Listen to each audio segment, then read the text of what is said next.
Bismillahirrahmanirrahim. Assalamualaikum warahmatullahi wabarakatuh.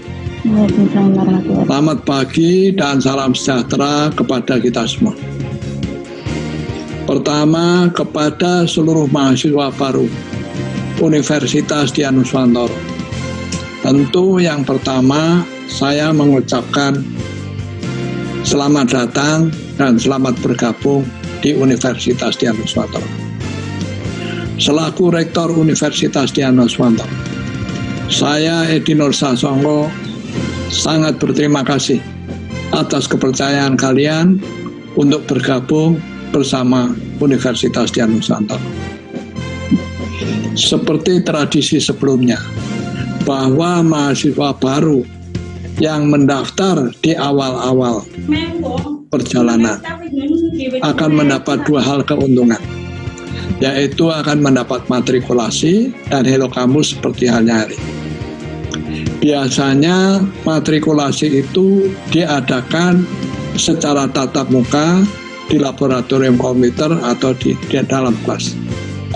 Tetapi karena situasi semacam ini, kita mengadakan perkuliahan secara daring.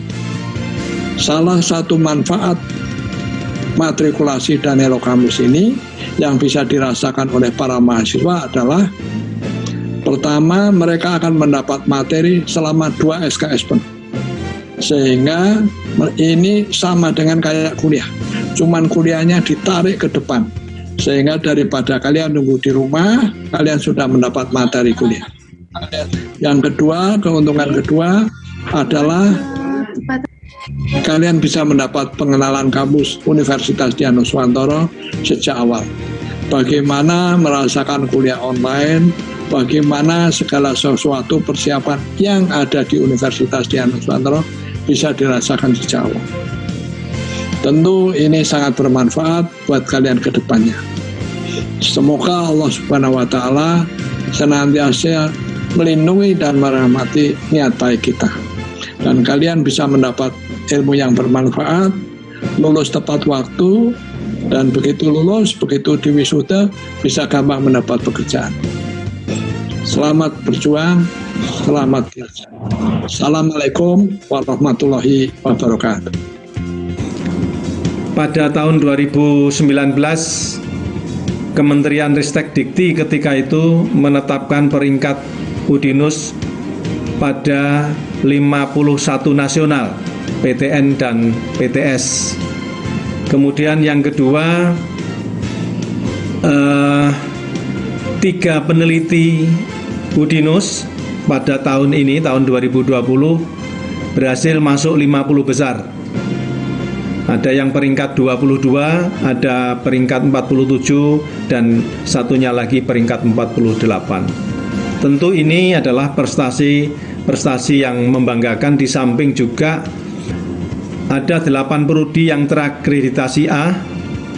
Salah satunya adalah teknik informatika yang bahkan sudah mulai menapaki memperoleh akreditasi internasional IAB. Konten-konten yang Anda dapatkan dari kampus ini dijamin tidak akan mengecewakan ya, karena selalu diupdate dan diperbaiki sebagai bagian dari continuous quality improvement yang dilakukan oleh Udinus.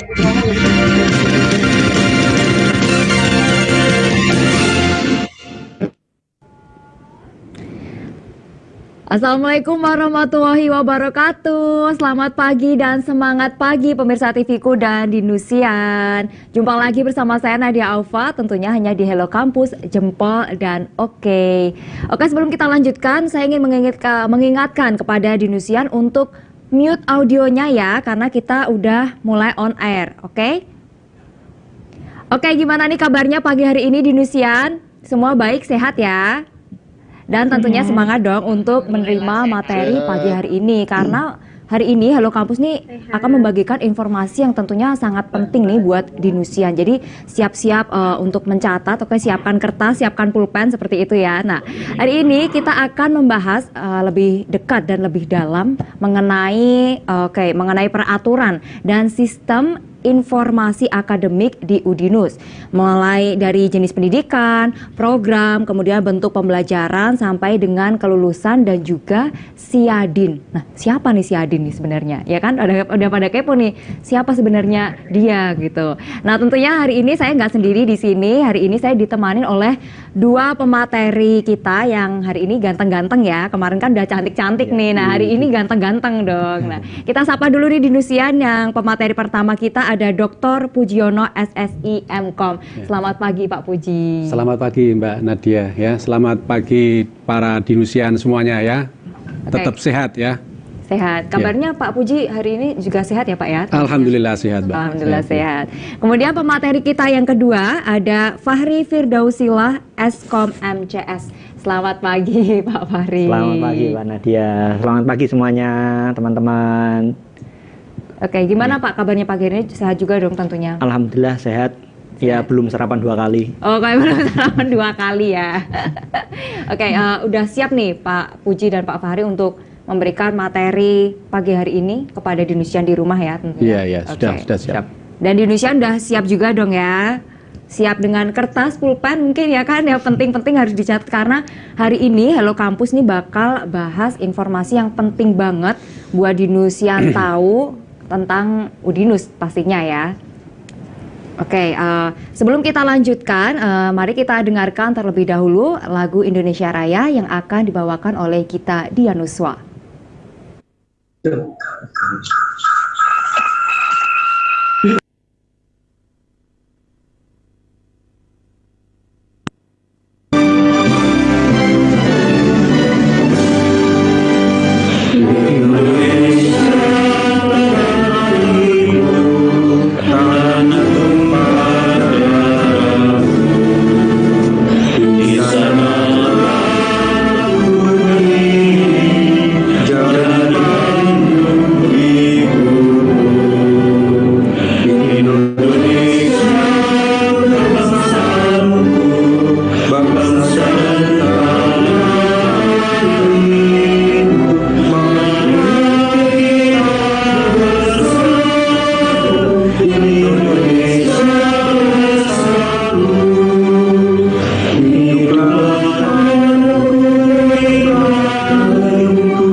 Baik, terima kasih PSM Udinus Gita Dianuswa yang tentunya juga sudah menorehkan prestasi hingga kaca internasional.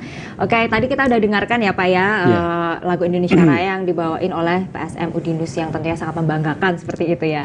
Nah ini Pak, ngomong-ngomong mengenai tema hari ini nih yang akan kita bahas, akademik ya. Nah, suatu universitas itu akan baik tuh tentunya ada hal yang mendukung. Nah, ini salah satunya, nggak salah satu sih, salah duanya, yaitu peraturan akademik dan juga sistem informasi gitu juga ya Pak ya. Nah, sebenarnya untuk mengenai peraturan tuh apakah peraturan seperti apa sih Pak? Maksudnya apakah peraturan yang gimana nih? Nggak boleh pakai bajunya harus gini lah, atau peraturan yang seperti apa Pak?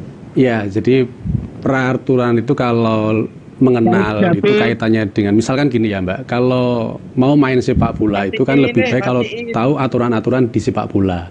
Misalkan bola itu tidak boleh harus dipegang gitu ya, nanti handsball itu. Jadi kalau dipegang handsball batal kan kira-kira gitu. Sama kalau misalkan mau naik motor atau mobil atau sepeda kan harus tahu mana. Misalnya motor itu gasnya itu di mana, remnya itu di mana, terus kapan ngegas, kapan ngerem, kan kira-kira gitu. Sehingga nanti teman-teman mahasiswa itu bisa juga nanti kaitannya dengan aturan akademik itu kapan harus melakukan itu sehingga nanti teman-teman bisa lulus ya tepat waktu dan seterusnya. Kira-kira gitu. Jadi aturan yang berkaitan dengan akademik mahasiswa itu termasuk di dalamnya nanti juga ada sistemnya yang mendukung itu. Kira-kira gitu. Nah ini yang sistem informasi gitu ya Pak ya. Nah ini yang nanti bakal kita bahas sama Pak Fahri nih. Dan salah satunya tadi juga ada si Adin gitu. Oke, sekarang kita masuk ke pemaparan materi pertama yang akan disampaikan oleh Pak Puji. Tapi sebelum masuk nih, saya mengingatkan lagi kepada Dinusian untuk audionya di mute dulu ya. Kita akan menerima materi hari ini. Oke, silakan Pak Puji untuk materinya. Ya, terima kasih Mbak Nadia ya. Teman-teman mahasiswa, para Dinusian ya. Jadi kami coba untuk menjelaskan, memaparkan ya peraturan akademik di Universitas Dianuswantoro.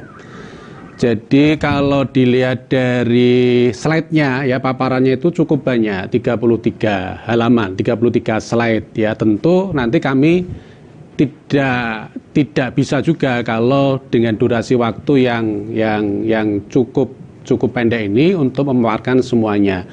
Nanti teman-teman Dinusian bisa membaca lebih detail ya berkaitan dengan peraturan akademik di Dianuswantoro itu sehingga nanti lebih jelas. Kalaupun nanti yang kami coba paparkan ini, kami coba jelaskan ini masih bingung atau masih belum jelas, nanti bisa langsung didiskusikan di sini ya, ditanyakan di sini atau lewat di kelompok-kelompok kecil di Kulino.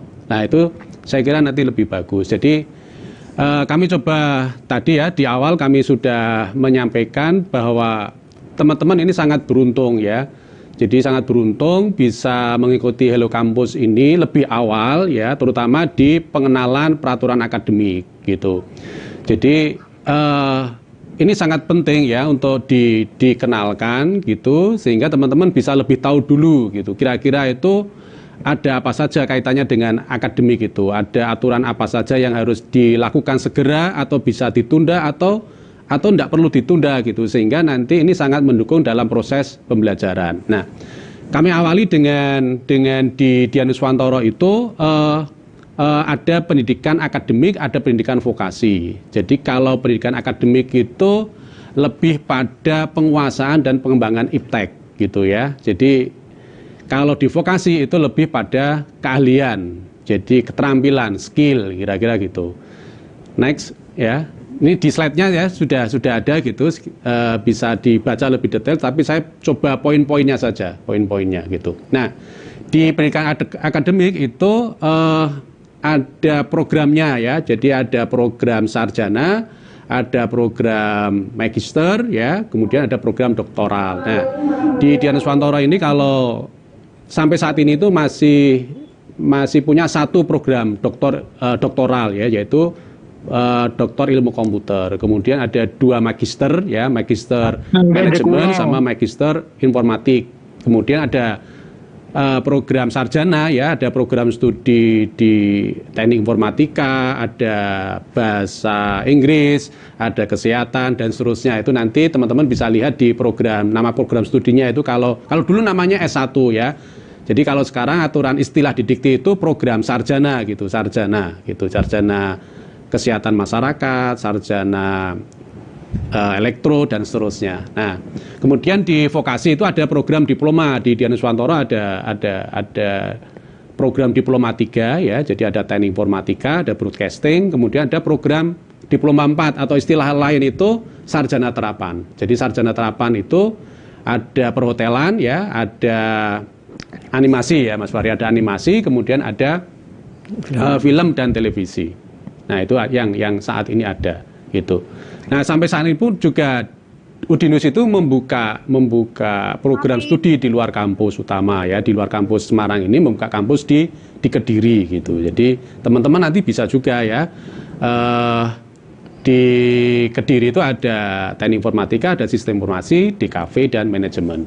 Nah ini yang tadi saya sampaikan ada program sarjana ya. Jadi kalau di program sarjana itu memang tadi kaitannya dengan mengembangkan ya, mengamalkan dan mengembangkan kaitannya dengan iptek gitu. Next ya. Lanjut. Nah, ini di magister ya. Jadi tadi ini kalau teman-teman di sini kan rata-rata kan diploma dan sarjana ya. Jadi ini dilanjut aja. Next. Ya, jadi next Mas. Nah, ini next juga ini doktor ya. Jadi next. Agak lama ini ya. Nah, kemudian kalau ini yang penting ya bagi teman-teman di Nusian ini harus diperhatikan ya. Jadi di Dianus Wantoro itu ada 2 registrasi ya. 1 registrasi administrasi, nanti yang kedua itu registrasi akademik. Jadi registrasi administrasi itu adalah registrasi untuk mengikuti kaitannya dengan administrasi ya, perkuliahan. Ya. Jadi sebelum syarat akademik, registrasi akademik itu dilakukan, maka teman-teman itu harus memenuhi syarat registrasi administrasi. Nah, pelaksanaan registrasi administrasi itu mengikuti kalender akademik yang berlaku. Nanti di tiap kalender akademik itu sudah ada ya skedulnya kapan mulai dari proses pembayaran ya, pembayaran SPP, KRS dan seterusnya itu. Nah, semua tata kelola pengelolaan di registrasi administrasi itu nanti di bawah Biro Keuangan. Nah, nanti teman-teman di Nusian itu harus paham ya, harus tahu di mana sih itu Biro Keuangan. Jadi Biro Keuangan itu saat ini ada di gedung G Garuda ya, lantai 1. Di sana tempatnya. Next. Nah, kemudian setelah tadi melakukan registrasi administrasi itu, nanti ada registrasi akademik. Kuncinya registrasi akademik itu adalah teman-teman nanti mengisi KRS. Lewat nanti akan dijelaskan oleh Mas Fahri itu Siadin tadi, ya, Mbak Nadia ya. Nah, jadi kartu rencana studi. Nah, ini yang mungkin teman-teman kan belum pernah gitu ya, karena dulu di SMA dengan di perguruan tinggi, perkuliahan itu agak berbeda. Jadi nanti teman-teman ini bisa mengisi dulu KRS. Hanya kalau nanti di semester awal ya, 1 tahun pertama Mbak Nadia itu memang sudah dipaket ya, dipaket oleh program studi itu nanti semuanya sama gitu. Tapi nanti setelah semester ketiga itu nanti teman-teman bisa mengambil ya SKS-nya itu sesuai dengan indeks prestasi. Nanti saya akan jelaskan apa itu indeks prestasi dan seterusnya. Nah, KRS itu kartu rencana studi ya. Next ya. Nah, beberapa program yang sudah dilakukan di Dianus Wantoro itu kalau teman-teman nanti sudah proses pembelajarannya sudah berlangsung ya, jadi ada cukup banyak ya program di Dianus Wantoro. Ada program reguler. Kalau reguler itu ya reguler biasa ya. Jadi Anda perkuliahan dari jam 7 sampai jam 4, terus nanti ada yang kelas sore, kelas malam. Nah, tergantung dari jadwalnya KRS-nya tadi ya. Jadi kalau Anda biasanya itu kalau yang sudah kerja itu dia lebih memilih di kelas sore atau malam. Nah, itu ada kelas di situ, itu reguler. Nah, selain itu ada twinning ya, jadi kembaran ya. Selama ini kita twinning itu dengan ITB ya, Bandung itu. Jadi itu setelah nanti ada prosesnya ya. Jadi twinning dengan ITB, ada juga kredit transfer ya dengan ITS. Kemudian yang menarik itu ada student mobility. Student mobility itu ada dua hal ya. Satu, teman-teman mahasiswa kita itu keluar ya. Keluar itu bisa ke Malaysia ya, jadi ke Thailand ya Mas Fahri, yang terakhir itu ada juga ke Korea, ke Taiwan dan seterusnya itu. Jadi biasanya dalam jangka waktu 1 semester, 6 bulan gitu. Demikian pula sebaliknya ya, dari sana itu dari Malaysia atau Thailand dan seterusnya itu juga ke sini 1 semester. Nah, 1 semester. Dan itu nanti pada saat Anda kuliah di sana gitu ya, teman-teman itu akan diekuivalensi, diakui di mata kuliah di beban SKS yang diambil di Dianus Wantoro. Itu student mobility. Kemudian ada sit-in ya, sit-in itu mengikuti perkuliahan atau praktek atau apapun itu di luar kampus itu ya. Jadi ada kalau misalkan di Jepang gitu ya hanya dibatasi. Jadi tidak 1 semester tapi maksimal 3 minggu, 1 bulanan gitu. Kemudian ada kuliah kerja industri gitu yang dilakukan di Dian Iswantoro itu ya kita kerjasama dengan industri ya, dengan industri. Mereka kuliah kerja industri selama 1 semester gitu ya, baru nanti beberapa hasil kerjanya itu diakui di mata kuliah program studi yang bersangkutan. Nah ini kemudian yang menarik yang ketujuh ini, ya Mbak Nadia, yang ketujuh ini program doktor dari sarjana. Nah ini kan, jadi kalau teman-teman ini mahasiswa di awal itu sudah senang ya, sudah senang untuk melanjutkan sampai pada program doktor itu di Dian Iswantoro tadi saya katakan tadi kan ada 1 program doktor ilmu komputer. Nah ini maksud program doktor dari sarjana itu kalau Anda sudah lulus S1 ya, itu kan melanjutkan di S2. Nah S2 Magister Informatik gitu ya. Nah Anda pada saat masuk di S2 1 tahun itu boleh daftar S3 gitu, langsung di doktor ilmu komputer. Kira-kira gitu. Nah hanya nanti dalam perjalanannya itu teman-teman harus lulus dulu, di S2-nya itu lulus dulu, baru nanti melanjutkan prosesnya itu di S3. Tapi pada saat perkuliahannya karena kan 1 tahun sudah di S2 itu ya, itu nanti bisa 2 kuliahnya, sama di S3-nya, jalan bareng gitu, sehingga nanti hanya syaratnya tadi, kalau, ini doktornya kok hampir selesai nih, ya toh, gitu, terus S2-nya kok belum, S2-nya harus selesaikan dulu gitu ya, baru. Nah, jadi itu program doktor dari sarjana, sehingga nanti yang doktor itu 3-4 tahun itu ya, artinya nanti bisa lebih menghemat waktu gitu, menghemat waktu dan menghemat dari sisi belajarnya juga lebih efektif, karena risetnya itu kan bisa langsung berjenjang dari S1, S2, S3. Jadi kalau di S1 itu nanti kan Anda harus mengerjakan 1 tugas akhir namanya skripsi. Kalau di S2 itu tesis gitu ya, kalau di S3 itu disertasi. Nah itu terus nanti berjenjang ke sana. Next. Di kementerian itu kan ada sekarang itu kan istilah Merdeka Belajar. Nah kita sudah juga berdasarkan SK Rektor itu mengeluarkan kebijakan Merdeka Belajar gitu. Nah Merdeka Belajar itu untuk mewujudkan kaitannya dengan pembelajaran yang otonom dan fleksibel. Nah, itu menariknya di situ. Otonom itu, fleksibel itu seperti apa gitu ya. Jadi otonom itu yang fleksibel itu kemampuan mahasiswa untuk mengembangkan kemandiriannya, ya, kemandiriannya dan dia mencari literatur, buku, sumber pembelajaran itu secara otentik. Jadi kalau secara intinya itu kan kalau kita sebagai mahasiswa sebenarnya gitu kan kita punya kemampuan juga ya untuk mempelajari beberapa sumber pembelajaran. Nah, misalkan musim pandemi kayak gini ini ya, ini kan benar-benar dituntut, didorong ya. Jadi teman-teman mahasiswa itu untuk lebih otentik, lebih fleksibel, tidak hanya sangat tergantung pada dosennya, pada gurunya gitu ya, tapi itu juga dituntut untuk lebih kerja keras, lebih sungguh-sungguh mandiri aktif gitu. Maka sebenarnya konsep pembelajaran kan kayak gitu.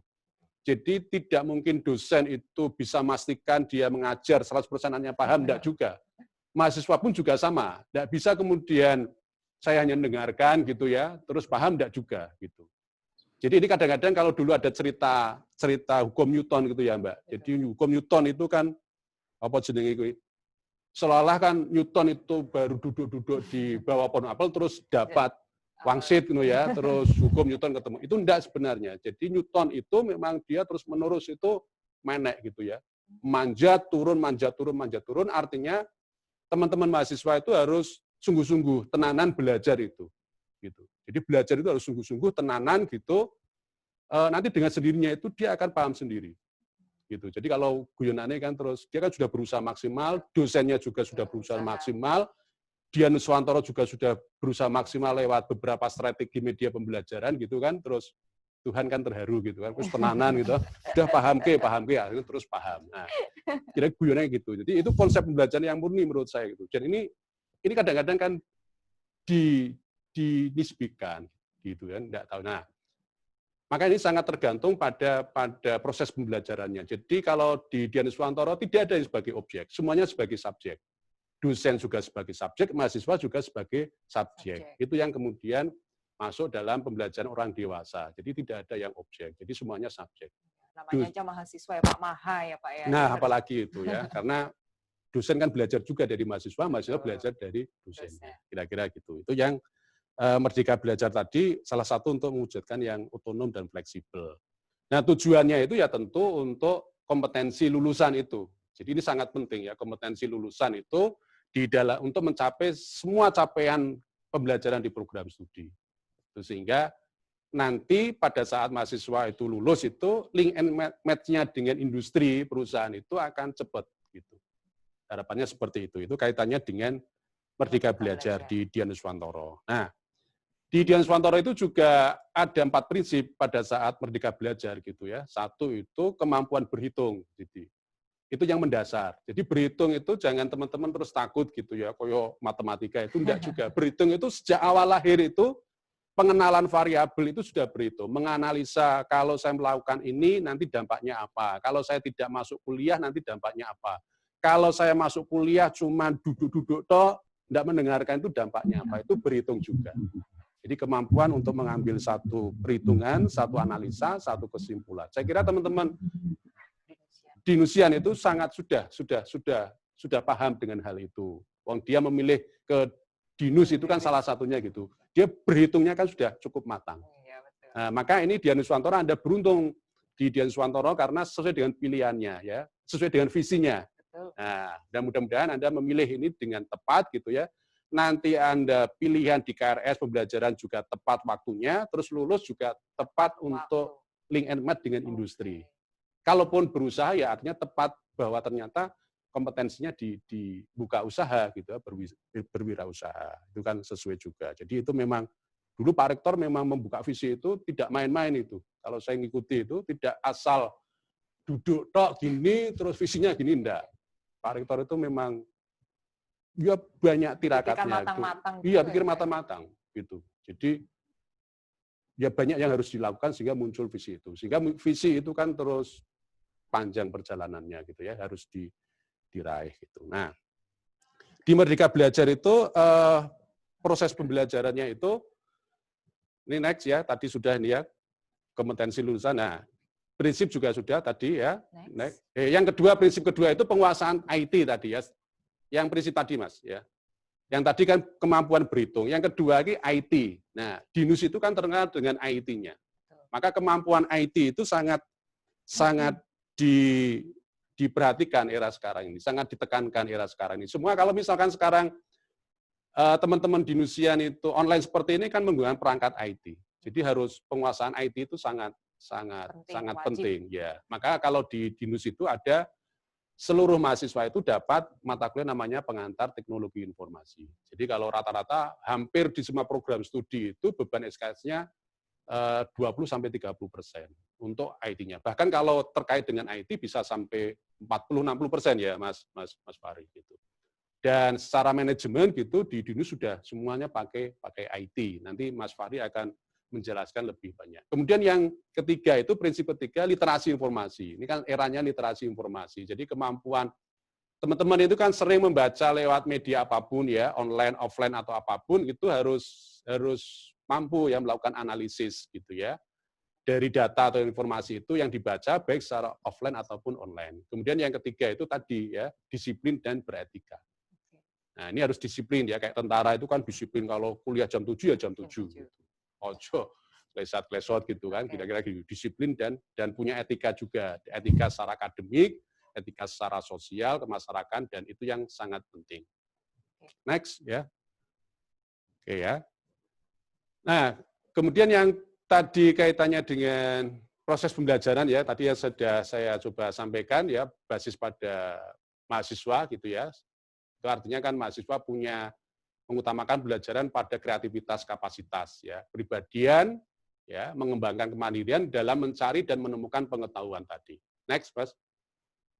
Langsung ya, next. Ini kaitannya dengan bentuk pembelajaran ya. Jadi pembelajaran di Merdeka Belajar tadi di Dian Nuswantoro bisa dilakukan di dalam program studi, bisa juga di luar program studi. Next. Ini yang penting, next. Nah, ini tadi ya, Ini masa dan beban belajar. Jadi kalau teman-teman nanti di diploma itu maksimal waktunya itu 5 tahun atau 10 semester dengan beban SKS-nya itu 108 minimal. Tapi rata-rata kalau di diploma di Dian Swantoro itu 110. Nah, kemudian yang sarjana nanti teman-teman itu mengambil minimal 144 SKS dan lama waktunya itu maksimal 7 tahun. Tapi rata-rata kalau di Dian Swantoro itu rata-rata 4 tahun. Ada bahkan yang 3,5 tahun gitu. Dan SKS-nya 144. Silakan, next ya.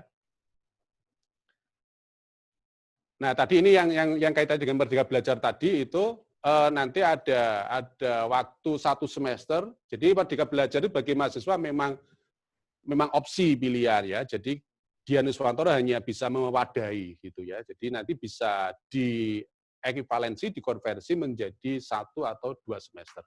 Maksimal 3 semester. Gitu ya. Bisa di program studi di luar program studi di luar perguruan tinggi atau di perusahaan-perusahaan. Next. Ini. Terus, nah ini kalau nanti pengertian kaitannya dengan 1 SKS itu kalau ini penting ya. Jadi kalau 1 SKS, nanti kalau tatap muka itu 50 menit gitu ya. Kemudian ada 60 menit itu yang teman-teman nanti ada penugasan secara terstruktur dari dosen. Nah, kemudian yang 60 menit itu teman-teman untuk punya kemandirian untuk membaca di perpus atau di media sumber pembelajaran lain dalam rangka menyelesaikan kasus yang ditugaskan oleh dosen dalam penugasan tadi. Kira-kira gitu. Itu 1 SKS untuk tutorial ya. Kemudian ada 1 SKS untuk seminar dan seterusnya yang sejenis gitu ya. Jadi kalau seminar itu proses pembelajarannya 100 menit ya. Per minggu per semester, kemudian kalau kegiatan mandirinya 70 menit ya per minggu per semester. Nah, ini kemudian ada 1 SKS untuk proses praktikum, praktek bengkel ya, lapangan dan seterusnya itu 170 menit per minggu per semester. Oke. Untuk yang tadi Pak kan ada juga seminar termasuk SKS. Iya. Nah itu apakah terhitung masuk ke SKS yang 144 SKS tadi Pak? Iya, termasuk itu ya. Jadi nanti di masing-masing program studi itu sudah ada memapping ya. Oh ini mata kuliah misalkan seminar 1 ya, biasanya di kesehatan itu banyak ya. Jadi itu sudah include di 144 tadi SKS. Untuk yang sarjana. Okay. Next ya. Agak dipercepat ini ya. Nah ini yang tadi di luar ya, di luar kampus itu, jadi ada 8. Ini sesuai dengan dikti gitu ya. Jadi misalkan nanti mahasiswa bengkel atau di industri atau ikut riset ya, penelitian-penelitian di lembaga riset yang tentu ini nanti semuanya 8 itu akan didampingi oleh dosen. Kira-kira itu kuncinya gitu. Meskipun nanti ada prosedurnya ya. Kapan diinformasikan pendaftaran, kapan ini dilakukan semester berapa dan seterusnya, itu ada prosedur yang harus diikuti. Next. Nah, ini evaluasi ya. Jadi evaluasi dalam proses pembelajaran itu ada minimal dilakukan dalam 4 kali dalam 1 semester. Jadi kalau di Dian Swantoro itu 4 kali. Jadi ada termasuk UTS ya, ada UAS itu dalam rangka untuk melakukan evaluasi proses dan hasil belajar mahasiswa. Next. Nah, kemudian kalau di kuliah itu ada rank nilainya ya. Jadi nanti misalkan Anda dapat A itu berarti nilainya 85 sampai 100 dan seterusnya. Ini nanti teman-teman bisa dipahami itu, termasuk nanti menghitung IP itu dari sini. Oke, dari sini gitu ya Pak ya. Sini. Oke, nanti bisa kita lanjutkan kalau ada waktu, bisa masuk di sesi tanya-tanya juga gitu nanti boleh, ya Pak ya. Oke, ini kita tadi udah menerima materi pertama ya dari Pak Puji, teman-teman Indonesian. Nah, kita sekarang akan lanjut nih ke materi yang kedua mengenai sistem informasi akademik di Udinus yang akan disampaikan oleh Pak Fahri. Oke, silakan Pak Fahri. Oke, terima kasih Mbak Nadia. Oke, langsung saja mungkin ini saya jelasinnya mungkin bisa agak cepat ya biar nanti ada waktu untuk tanya jawab. Bisa ditampilkan yang slide saya? Oke, sambil ngobrol dulu nih Pak ya, sambil nunggu. Sambil nunggu slide-nya. Jadi gambarannya kita itu ibaratnya Pak Puji itu yang membuat aturannya, saya itu polisinya. Nah, jadi saya yang berperan diperintahkan Pak Puji, Mas Fahri, kamu bikin program yang kayak gini ya. Ini kita yang membuat polisinya membuat aturan seperti ini. Jadi kalau misalkan harus input KRS, harus ada registrasi administrasi dan lain sebagainya, itu nanti saya yang mengerjakan. Oke, next langsung saja. Next slide-nya. Oke, jadi ada banyak sebenarnya. Yang terutama paling penting ini, nanti saya hanya highlight beberapa saja. Ada Siadin mahasiswa, Siadin orang tua, LMS Kulino, kemudian nanti termasuk pelaporan ke PDDT. Next.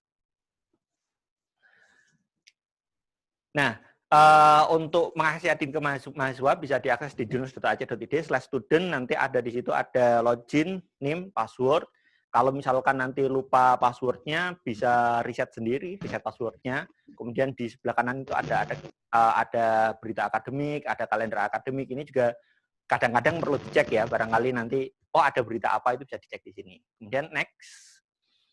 Next, setelah login tampilannya di sebelah kanan atas, itu ada gambar identitas kita, terus di situ ada masa studi. Nah, itu masa studi ketutupan foto saya. Sepertinya foto saya memang lebih baik daripada itu. Ada masa studi, itu dilihat saat ini masa studinya saya tinggal berapa tahun. Itu seperti tadi yang dijelaskan Pak Puji tadi, ada S1 itu maksimal 7 tahun, D3 maksimal 5 tahun, dan seterusnya. Itu kalau melewati masa studi itu, nanti tidak akan mendapat ijazah dari Dikti, sehingga jangan sampai kelewatan masa studi itu bisa dilihat di situ. Kemudian di dashboardnya ada beberapa menu, ada menu akademik, keuangan, dan lain sebagainya. Tidak akan saya jelaskan semuanya, sebagian saja. Next. Nah, ini di menu akademik. Di menu akademik ini sangat penting sekali. Di situ ada tampil KRS. KRS itu kartu rencana studi. Jadi selama 1 semester ini nanti saya mengambil mata kuliah apa saja, jamnya jam berapa, ruangannya di mana, itu di KRS itu semua. Terus kemudian ada nilai yang sudah mata kuliah yang sudah saya tempuh itu apa saja, itu ada di situ. Yang termasuk yang penting itu juga adalah grafiknya. Grafik IPS saya per semesternya itu apakah naik atau turun atau stagnan. Nah, ini seperti yang tadi dijelaskan Pak Puji, ini perlu diperhatikan. Barangkali nanti ada tadi variabel-variabel, wah kalau saya misalkan saya semester 4 dan IPK saya masih 2,5 misalkan ya. Nanti saya mau lulus tahun berapa, lulus berapa tahun lagi, lulus IPK-nya berapa, itu bisa diperhitungkan di sini. Oke, next. Selanjutnya ini biodata. Biodata itu di menu biodata ada semua data-data tentang biodata kita. Kayaknya sih nggak terlalu penting ya, tapi ini sangat penting ketika kita melaporkan ke PDDikti. Karena nanti ketika lulus ijazah dan nanti ketika ditelusuri, ini ijazahnya siapa, itu berdasarkan biodata yang ada di sini. Jadi kalau misalkan nanti di biodatanya ini ada yang salah, itu segera menghubungi ke BIA untuk membetulkan biodata. Misalkan tanggal lahirnya salah atau namanya namanya kurang spasi dan lain sebagainya, itu sangat penting sekali segera menghubungi BIA. Tidak bisa diedit sendiri karena ini memang data sensitif ya, harus ke BIA. Ya ada fotonya juga, disuruh mutualan. Kalau nggak bisa mutualan sama mbaknya, mutualan sama saya aja boleh. Oke, next. Nah, ini menu keuangan. Ini penting karena ternyata banyak yang menanyakan seperti ini ya. Saya membayarnya berapa, ada berapa saya bayarnya di mana, itu padahal di Siadin sudah ada. Jadi di menu keuangan itu sudah ada pembayarannya berapa, itu komponen pembayarannya apa saja, saya membayarnya harus ke bank mana, apakah bisa menggunakan virtual account dan lain sebagainya, di situ sudah ada penjelasannya semuanya. Dan yang paling perlu diingat, karena penipuan ada di mana-mana, jangan pernah sekali-kali mentransfer ke orang lain selain rekening yang tercantum di situ. Itu sangat penting sekali. Oke, next. Ya, ini untuk orang tua. Orang tua nanti bisa monitor mahasiswa melalui Siadin Parent. Jadi nanti loginnya orang tua adalah menggunakan NIM-nya mahasiswa, kemudian tanggal lahirnya orang tua. Makanya tadi misalkan orang tua mau login, tapi nggak bisa dicek di Siadinnya mahasiswa, apakah tanggal lahirnya orang tua itu sudah sesuai tidak. Bisa dilaporkan biar nanti orang tuanya bisa login. Oke, next. Next. Nah, next. Nah, tampilannya Siadin orang tua seperti ini, jadi itu ada macam-macam ya, karena lahirnya nggak cukup, saya cuma meng-highlight satu aja yang di semester ini, ada KRS, ada kehadiran semester ini sudah berapa persen, hasil studi, transkrip nilai, jadwal mengajar dosen wali, dan lain sebagainya, itu semuanya sudah ada di situ, bisa dimonitor langsung oleh orang tua. Ya. Oke, next. Nah, ini Kulino. Kulino ini sebenarnya kita membantu PJJ. Ini Kulino itu yang kemarin di sebelumnya itu sudah dijelaskan, itu di bawah pengawasan Pak Slamet. Kita di sini itu hanya membantu istilahnya membantu menghostingkan itu ya. Nah, di Kulino ini sebenarnya juga sudah terdapat fitur log. Kita bisa dari dosen itu sebelah kanan itu dari tampilannya dosen ya. Dosen itu bisa melihat mahasiswa. Kalau saya ngasih materi, kalau saya ngasih assignment, ngasih forum, itu berapa mahasiswa yang mengakses, berapa mahasiswa yang sudah menjawab dan lain sebagainya, itu sudah terlihat di situ. Statistiknya terlihat. Kemudian mahasiswa itu juga bisa melihat dirinya sendiri, outline saya bagian mana sih yang belum saya kerjakan, itu ada di bagian report, itu adalah ada outline, atau di bagian profile itu ada. Nah, nanti dosen misalkan ada mahasiswa yang lapor, Pak, saya kok nggak tahu ini materinya di mana, dosen bisa tinggal lihat, oh kamu belum pernah lihat ini kok, coba kamu klik yang bagian ini, itu semuanya di situ di Kulino sudah ada semuanya. Oke, next. Nah, ini tambahan aja. Kemarin ada yang menanyakan, ada nggak sih yang Kulino untuk Android gitu ya? Aplikasi mobilenya ada nggak? Nah, Kulino ini kita menggunakan satu learning management system namanya Moodle. Itu kalau cari di Play Store, carilah Moodle.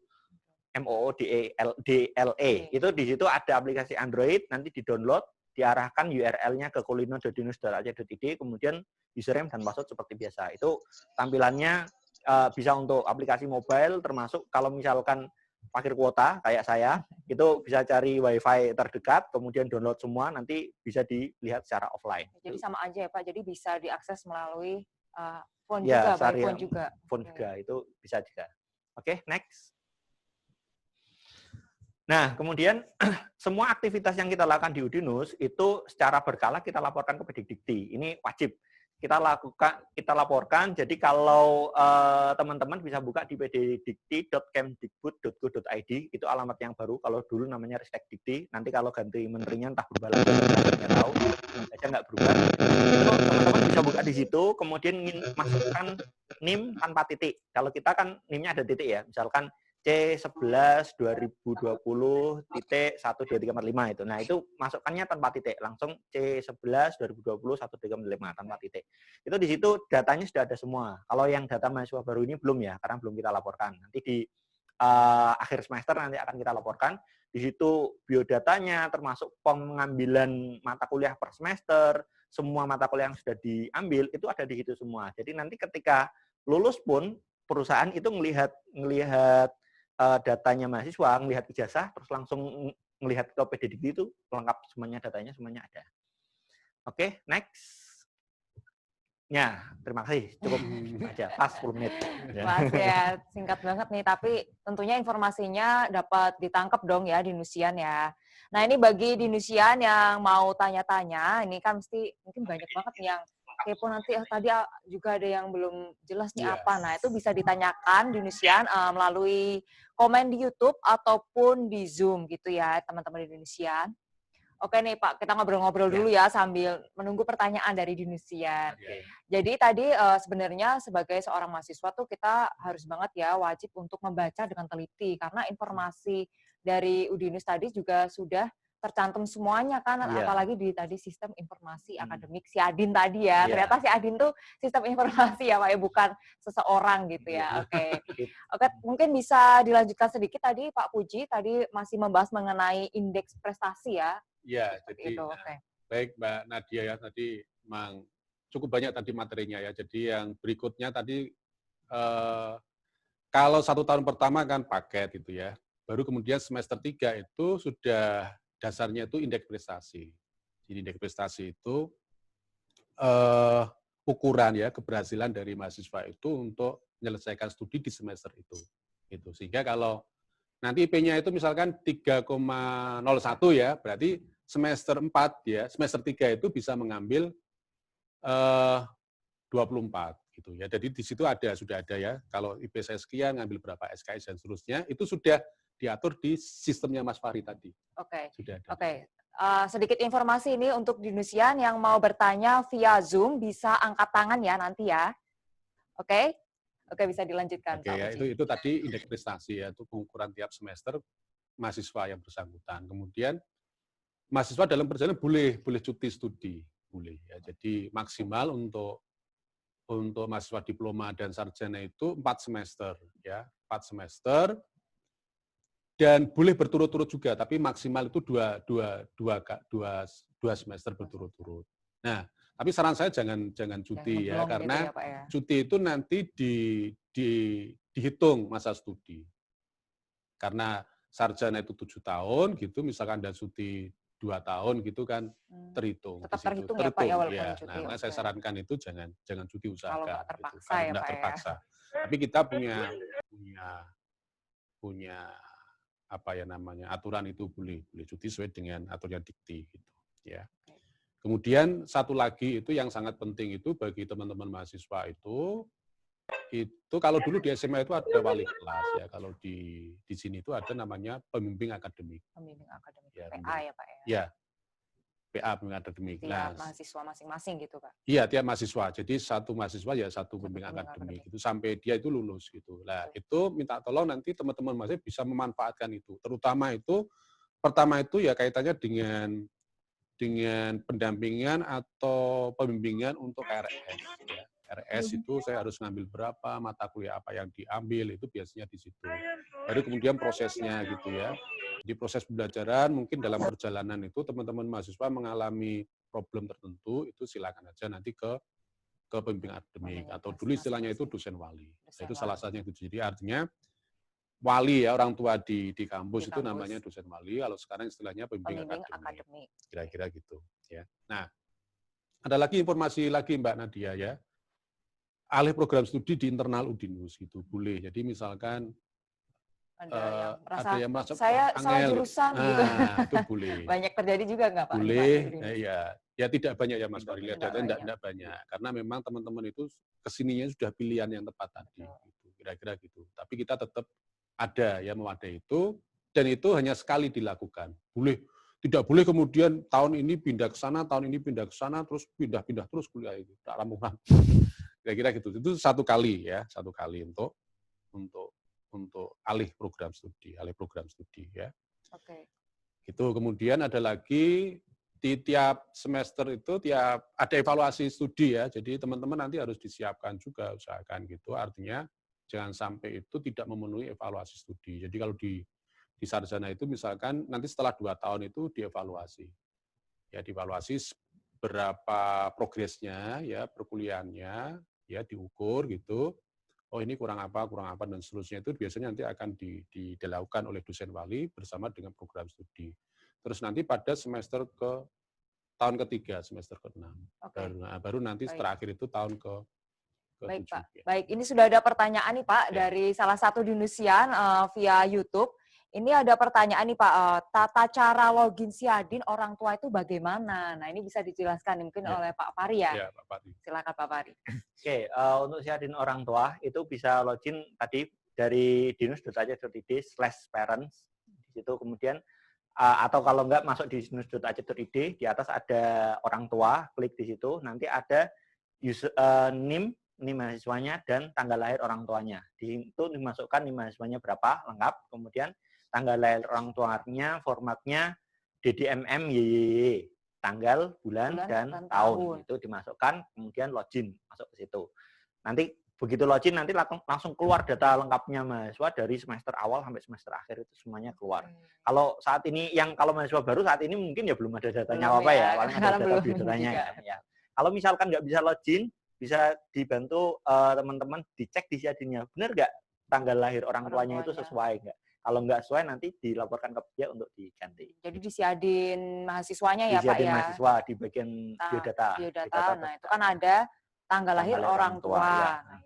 Nah itu harus dicek, harus benar gitu ya Pak ya? Oke, mungkin ada pertanyaan lagi, apakah sudah jelas nih teman-teman tadi yang bertanya untuk bagaimana tata cara login Siadin tapi untuk yang orang tua gitu ya Pak ya? Bisa di dinus.ac.id /nya parents. Pakai S nggak Pak? Pakai S. Pakai S. /parents gitu ya. Oke, sudah jelas. Kalau ada pertanyaan lagi bisa ditanyakan lagi via komen di YouTube ataupun via Zoom gitu ya. Yang Zoom bisa angkat tangan seperti itu. Oke? Baik, mungkin bisa dilanjutkan lagi nih Pak Puji ya.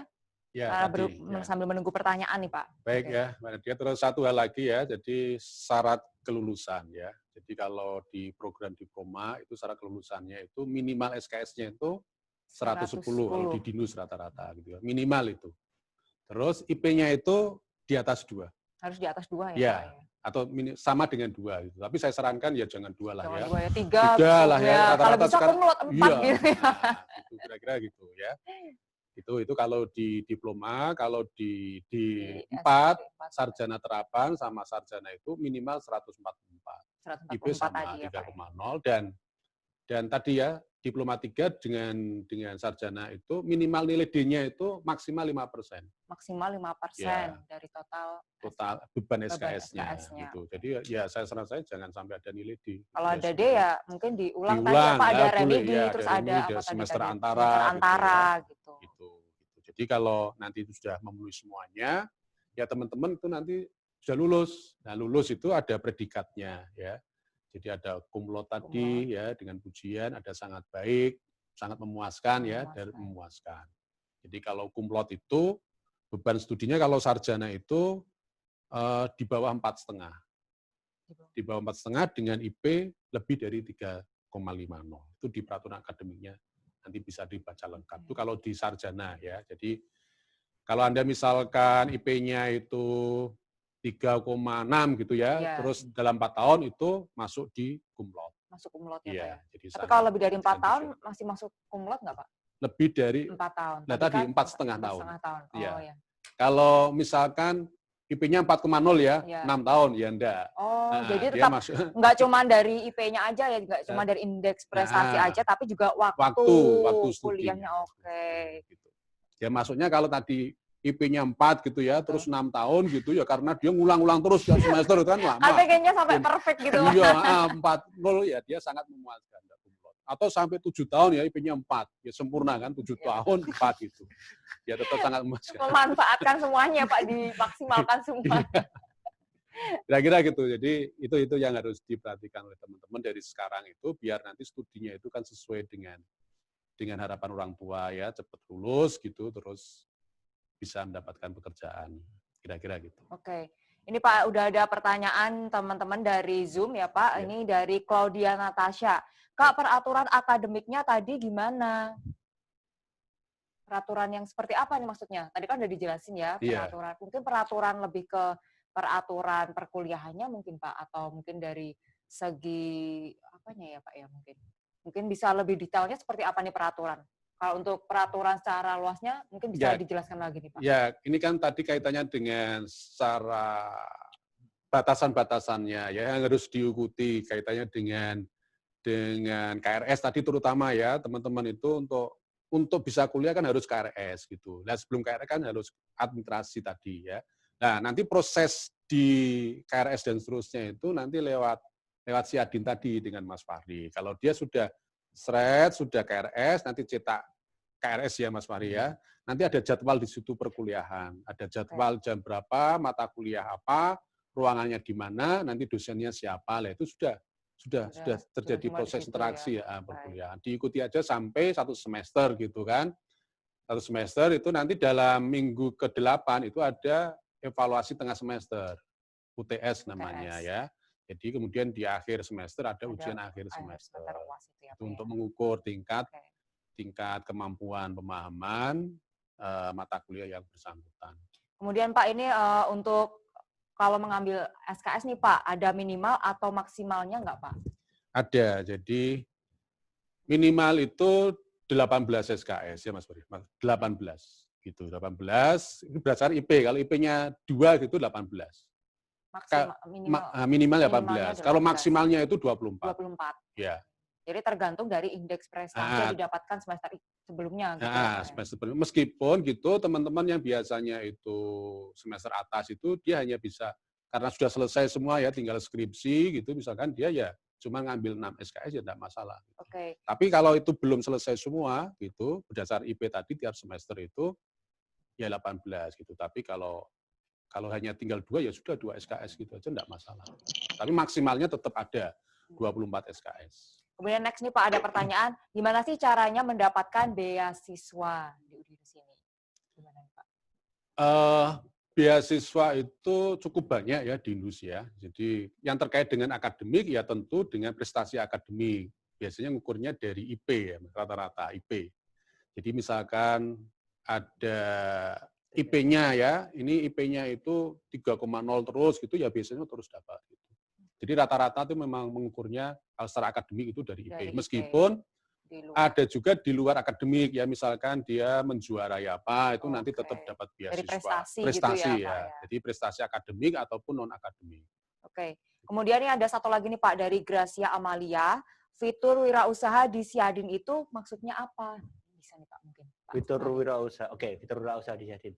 Ya, jadi di Udinus itu kita punya biro wirausaha. Biro wirausaha itu nanti di bawahnya biro akademik, maaf, di bawahnya biro kemahasiswaan. Oke. Nah, di situ teman-teman yang punya ide wirausaha bisa bergabung ke situ.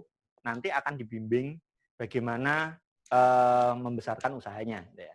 Nah, di fitur wirausaha yang ada di Siadin saat ini menampilkan beberapa produk wirausaha teman-teman saat ini. Itu dan nanti akan di-manage semua oleh biro kewirausahaan tadi. Jadi untuk lebih lengkapnya nanti ketika sudah mulai kuliah jangan lupa bergabung dengan kemahasiswaan, jangan lupa bergabung dengan kewirausahaan itu tadi. Oke, jadi tadi ya Pak ya. Udah jelas nih di Nusian tadi pertanyaannya sudah dijawab oleh dua pemateri kita hari ini. Oke, udah jelas ya. Oke, berhubung kita sudah di penghujung waktu ya. Oke, penghujung waktu nih Pak. Boleh nih diberikan closing statement untuk teman-teman di Nusian di rumah. Mulai dari Pak Puji dulu mungkin. Ya, saya hanya berdoa ya semoga teman-teman di Nusian itu sungguh-sungguh ya dalam belajar itu. Apalagi ini masih masa pandemi gitu, gunakan kesempatan itu dengan baik ya, jaga kesehatan sehingga nanti pada saat kondisi normal Anda belajar di Dinus itu sudah punya bekal yang cukup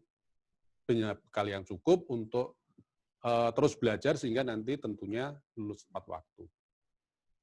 Kira-kira gitu. Oke, next dari Pak Fahri. Ya, kurang lebih sama. Jadi ketika sudah masuk kita kuliah, setiap mahasiswa itu harus punya strategi masing-masing, baik strategi untuk belajar maupun strategi untuk lulus tepat waktu. Itu seperti apa, biar nanti hasilnya tidak mengecewakan. Jangan hanya sekedar lulusan aja, tapi juga mempersiapkan pelajarannya atau materi-materi selama perkuliahan itu juga diimplementasikan betulan sehingga nanti ketika lulus itu cari pekerjaan mudah. Kalau next step gitu ya Pak. Iya, kalau saya ngomongnya ke mahasiswa malah gini, jangan sampai kalian mencari pekerjaan, biarkan pekerjaan yang mencari kalian. Oke, biarkan pekerjaan yang mencari Iya, kalian betul, gitu ya ya. Pak ya. Oke, terima kasih Pak Fahri dan Pak Puji Iya. untuk hari ini. Dan juga terima kasih bagi Dinusian yang telah bergabung di Hello Campus hari ini. Saya Nadia Alfa pamit undur diri. Wassalamualaikum warahmatullahi wabarakatuh.